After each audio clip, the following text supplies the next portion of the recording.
Hello, I'm reading from Autobiography of a Yogi. I'm starting at the top of page 11.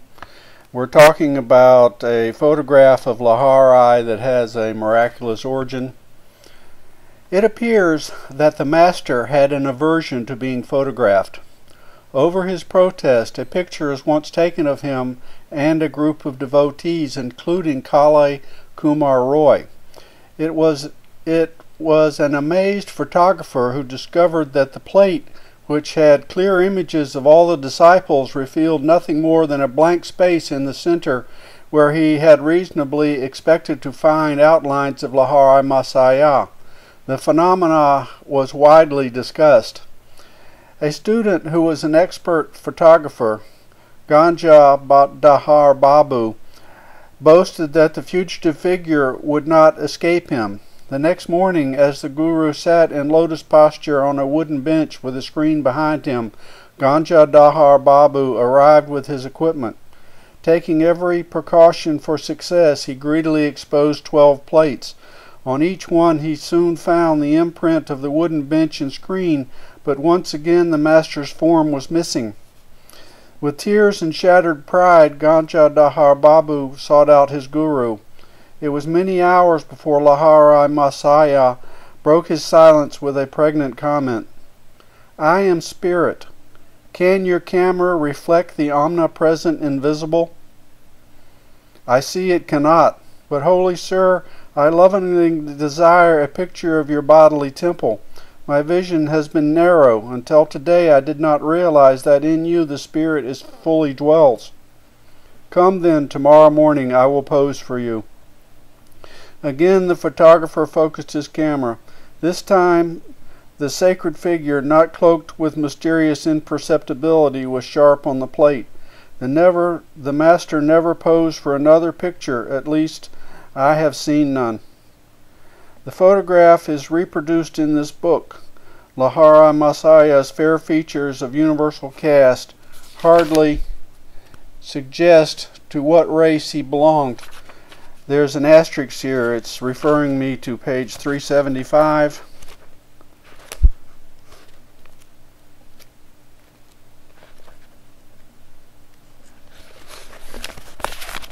There's the photo of Lahari Masaya.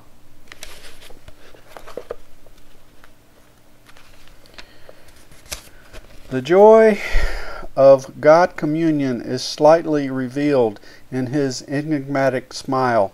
His eyes, half open to denote a nominal interest in the outer world, are also half closed, indicating his absorption in inner bliss. Oblivious of the poor lures of the earth, he was fully awake at all times to the spiritual problems of seekers who approached for his bounty. Shortly after my healing through the potency of the Guru's picture, I had an influential spiritual vision. Sitting on my bed one morning, I fell into a deep reverie. What is behind the darkness of closed eyes? This probing thought came powerfully into my mind. An immense flash of light at once manifest to my inner gaze. Divine shapes of saints sitting in meditation posture in mountain caves formed like miniature cinema pictures on the large screen of radiance within my forehead. "Who are you?" I spoke aloud. "We are the Himalayan yogis." The celestial response is difficult to describe. My heart was thrilled. "Ah, I long to go to the Himalayas and become like you." The vision vanished, but the silvery beams expanded in ever-widening circles to infinity. What is this wondrous glow? "I am Ishawara. I am light." The voice was as murmuring clouds. There's an asterisk there. It says, the Sanskrit name of the Lord in his aspect of cosmic ruler from the root is to rule. The Hindu scriptures contain 1,000 names for God, each one carrying a different shade of philosophical meaning. The Lord is Ishawara, is he by whose will all universes in orderly cycles are created and dissolved.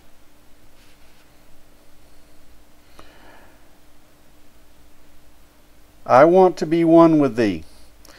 Out of the slow dwindling of my divine ecstasy, I salvaged a permanent legacy of inspiration to seek God.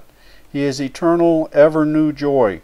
This memory persisted long after the day of rapture. Another early recollection is outstanding and literally so, for I bear the scar to this day. My elder sister Uma and I were seated in the early morning under a neem tree in our Gorakhpur compound. She was helping me in my study of a Bengali primer. What time I could spare my gaze from the nearby parrots eating ripe margosa fruit. Uma complained of a boil on her leg and fetched a jar of ointment. I smeared a bit of salve on my forearm. Why do you use this medicine on a healthy arm? Well, sis, I feel I'm going to have a boil tomorrow. I am testing your ointment on the spot where the boil will appear. You little liar. Sis, don't call me a liar until you see what happens in the morning. Indignation filled me. Uma, unimpressed, thrice repeated her taunt. An adamant resolution I sounded in my voice as I made slow reply. By the power of will in me, I say that tomorrow I shall have a fairly large boil in this exact place on my arm, and your boil will swell to twice its present size. Morning found me with a stalwart boil on the indicated spot. The dimensions of Uma's boil had doubled. With a shriek, my sister rushed to mother. Mukunda has become a necromancer. Gravely, mother instructed me never to use the power of words for doing harm. I have always remembered her counsel and followed it. My boil was surgically treated. A noticeable scar left by the doctor's incision is present today. On my right forearm is a constant reminder of the power in man's sheer word. These simple and apparently harmless phrases to Uma, spoken in deep concentration, had possessed sufficient hidden force to explode like bombs and to produce definite though injurious effects. I understood later that the explosive vibratory power in speech could be wisely directed to free one's life from difficulties and thus to operate without scar or rebuke. There's an asterisk here. The infinite potencies of sound derived from the creative word Om, the cosmic vibratory power behind all atomic energies. Any word, I guess that's comma, any word. No, any word spoken with clear realization and deep concentration has a materializing value. Loud or silent repetition of inspiring words has been found effective in Coicism and similar systems of psychotherapy. The secret lies in stepping up the mind's vibratory rate. Our family moved to Lahore in the Punjab. There I acquired a picture of the Divine Mother in the form of Goddess Kali. Another asterisk. Kali is a symbol of God in the aspect of eternal Mother Nature. It sanctified a small informal shrine on the balcony of our home. An unequivocal conviction came over me that fulfillment would crown any of my prayers uttered in that sacred spot. Standing there with Uma one day, I watched two boys flying kites over the roofs of two buildings that were separated from our house by an extremely narrow lane. Why are you so quiet? Uma pushed me playfully. I'm thinking how wonderful it is that Divine Mother gives me whatever I ask. I suppose she would give you those two kites. My sister laughed derisively. Why not? I began silent prayers for their possession. Matches are played in India with kites whose strings are covered with glue and ground glass. Each player attempts to sever the string held by his opponent. A freed kite sails over the roofs. There is great fun in catching it. As Uma and I were on a roofed recessed balcony, It seemed impossible that a loosened kite would come into our hands. Its string would naturally dangle over the roof. The players across the lane began their match. One string was cut. Immediately the kite floated in my direction. Owing to a sudden abatement of the breeze, the kite remained stationary for a moment, during which its string became firmly entangled in a cactus plant on top of the opposite house. A long, perfect loop was formed for my seizure. I handed the prize to Yuma. It was just an extraordinary accident and not an answer to your prayer. If the other kite comes to you, then I shall believe.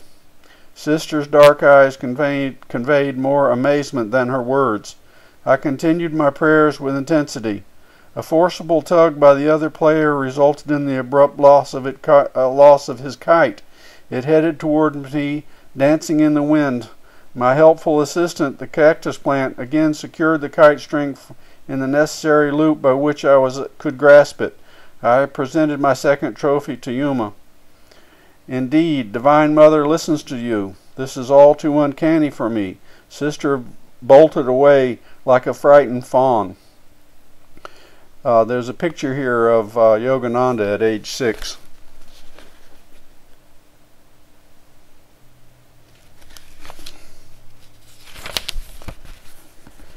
Starting Chapter 2.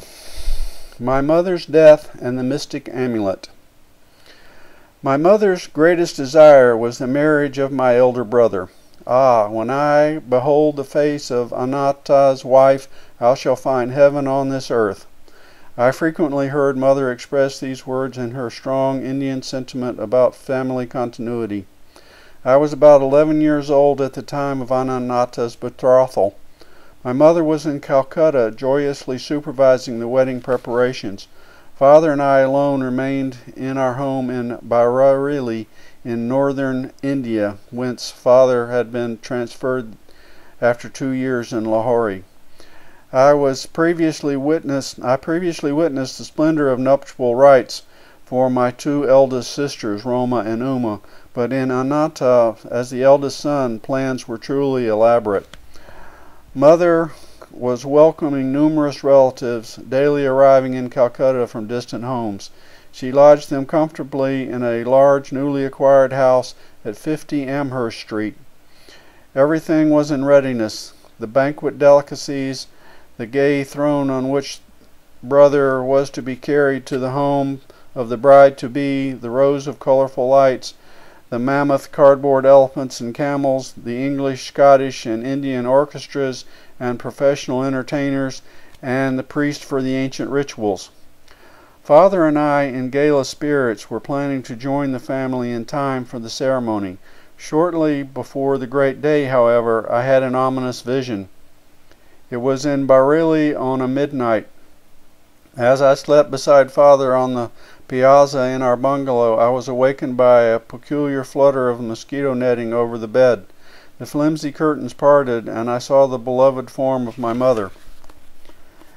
"Awaken your father." Her voice was only a whisper. "Take the available train at 4 o'clock this morning. Rush to Calcutta if you would see me." The wraith-like figure vanished. "Father, Father, Mother is dying."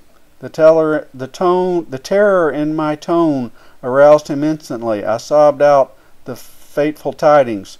"Never mind that hallucination of yours." Father gave his characteristic negation to a new situation. "Your mother is in excellent health. If we get any bad news, we shall leave tomorrow." "You shall never forgive yourself for not starting now." Anguish caused me to add bitterly, "Nor shall I ever forgive you." The melancholy morning came with explicit words. "Mother dangerously ill, marriage postponed, come at once." Father and I left distractedly. One of my uncles met us en route at a transfer point.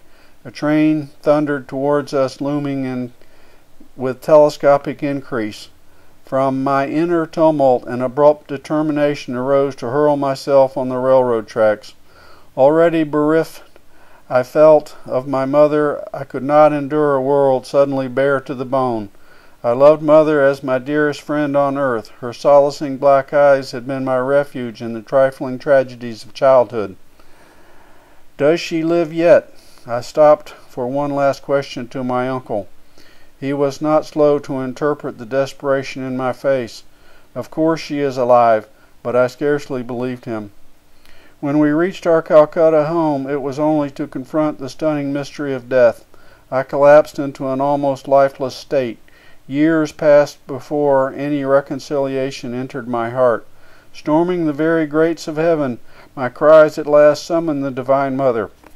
My words brought final healing to an unsurpassing wound.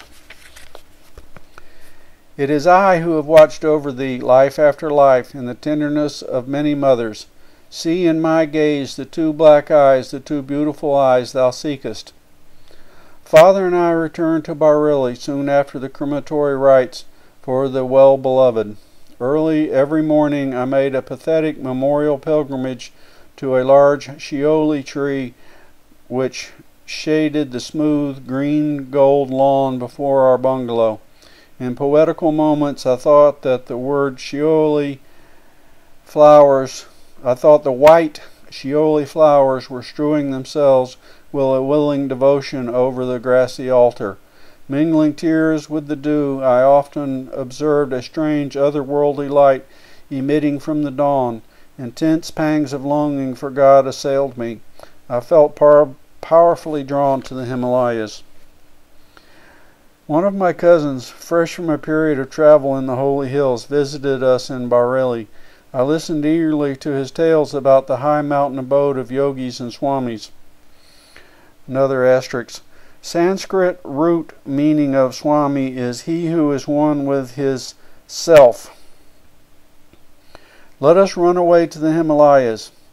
My suggestion one day to Dwakarapasada, the young son of our landlord in Bareilly, who fell on unsympathetic ears. He revealed my plan to my elder brother, who had just arrived to see father.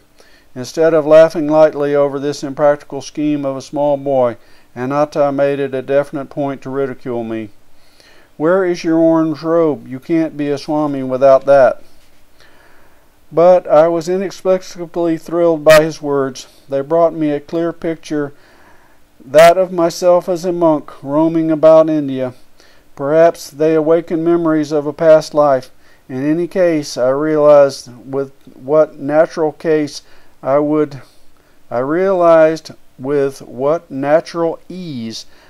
wear the garb of the anciently founded monastic order.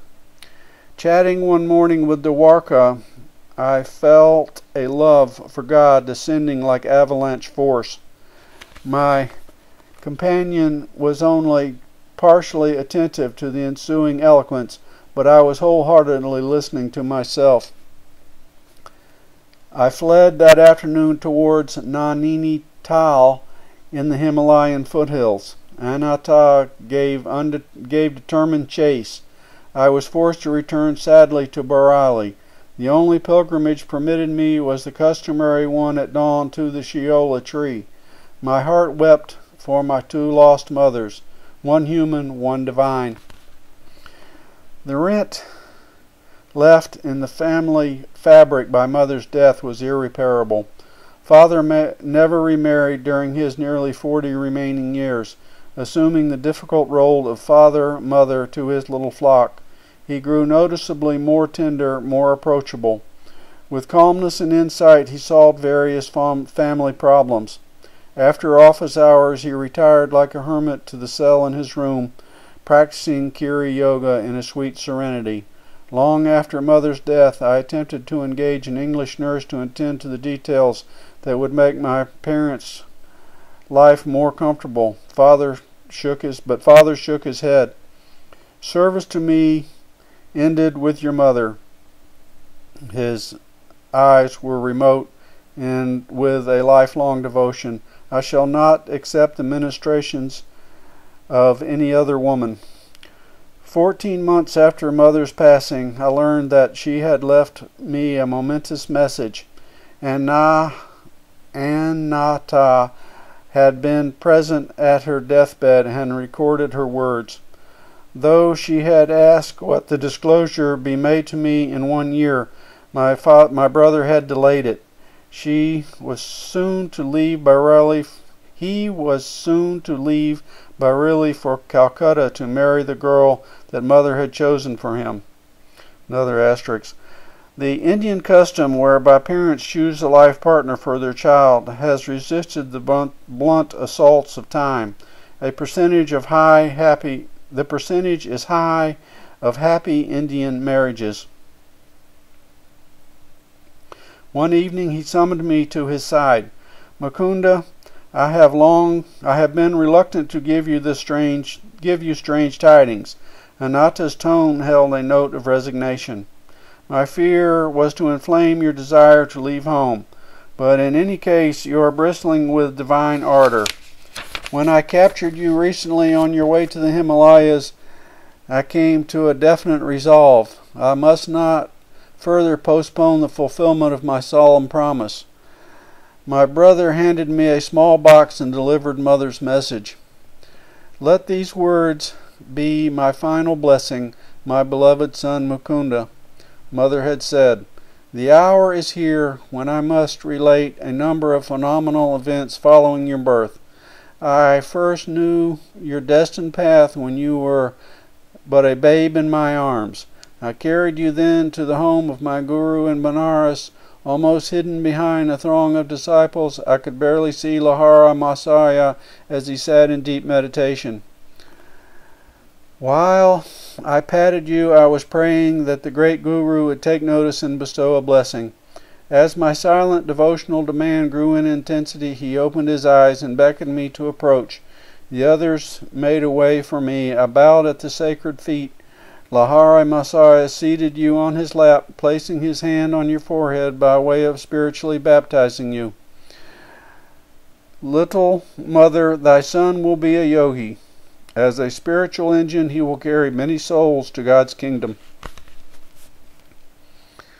My heart leapt with joy to find my secret prayer granted by the omnipresent Guru. Shortly before your birth, he had told me you would follow his path. Later, my son, your vision of the great light was known to me and your sister Roma, as from the next room we observed you motionless on the bed. Your little face was illuminated, your voice rang with iron resolve as you spoke of going to the Himalayas in quest of the divine. In these ways, my dear son, I came to know that your road lies far from worldly ambitions. The most singular event in my life brought further confirmation, an event which now impels my deathbed message. It was an interview with the sage in the Punjab. While our family was living in Lahore, one morning the servant came to my room. Mistress, a strange sadhu, an anchorite, one who is devoted to asceticism and spiritual discipline. Mistress, a strange sadhu is here. He insists that he see the mother of Mukunda. These simple words struck a profound chord within me. I went at once to greet the visitor. Bowing at his feet, I sensed that before me was a true man of God. Mother, he said, the great masters wish you to know that your stay on earth shall not be long. Your next illness will prove to be your last. Apostrophe. When I discovered by these words that Mother had possessed secret knowledge of a short life, I understand for the first time why she had insisted on hastening the plans for Anata's marriage. Though she died before the wedding, her natural maternal wish to us to have been witness to the rites. There was a silence, during which I felt no alarm but only a vibration of great peace. Finally addressed me again. You are to be the custodian of a certain silver amulet. I will not give it to you today to demonstrate the truth in my words. The talisman shall materialize in your hands tomorrow as you meditate. On your deathbed, you must instruct your eldest son, Amit, to keep the amulet for 1 year and then hand it over to your second son, Mukunda. Will understand the meaning of the talisman from the great ones. He should receive it about the time he is ready to renounce all worldly hopes and start his vital search for God. When he has retained the amulet for some years, and when it has served its purpose, it shall vanish. Even if kept in the most secret spot, it shall return whence it came. I preferred alms to the saint and bowed before him with great reverence. There's a cross here. It says, the customary gesture of respect to sadhus. Not taking the offering, he departed with a blessing. The next evening, as I sat with folded hands in meditation, a silver amulet materialized between my palms, even as the sadhu has promised. It made itself known by a cold, smooth touch. I have jealously guarded it for more than 2 years, and now I leave it in Ananda's keeping. Do not grieve for me, as I shall have been ushered by my great Guru into the arms of the Infinite. Farewell, my child. The Cosmic Mother will protect you. Okay, that's it for today.